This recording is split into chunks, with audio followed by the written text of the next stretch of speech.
di ye nyina mu na etimi aboa no eno na no peye ka cho se yemfa sa akoma pa no emfa nya adwuma no mo oman ne bekoyi e de aman ano peye nkohwe sede ye motivation no etie na production team ni nyina no ehye unkran se oman na kansem bi se ya kire wo no wo susu giwe efatu oho efo na fa ebo bra no ade ya ka kire ewo enne motivation no and say people who avoid failure also avoid success.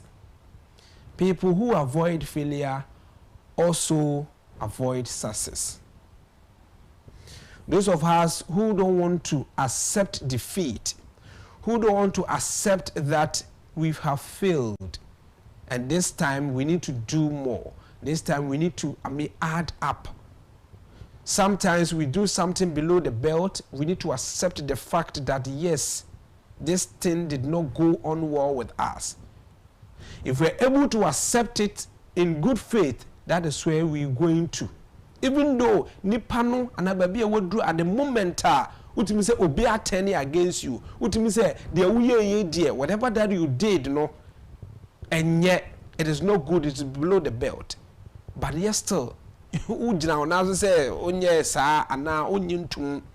So I say that is where the production team is telling you say if say who avoid the failure, the same person who no be avoid the success because I didn't want feeling any pair catch that one person betie no they will leave you. You continue to do the old thing.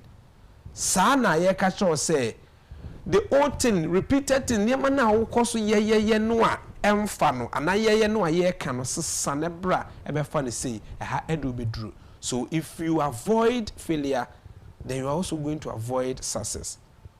Ye the buy asetenam say ni yedim komo a I had to say ye to America. That is the reason why Ebinomika say quitters never win or winners never quit. Obi a otu America kodi nkonim obi okobo ball na obo eje cap no emfitiase no ye share ne ba kwa na mienu no wante anase ene de na won kokora bi because ball aye be kobo a ya hye ye miensa de di kampo ye first match ye lose 3 and 4-0 no wa mana mu na bam okokọ nanim ekokodi nkonim de a anade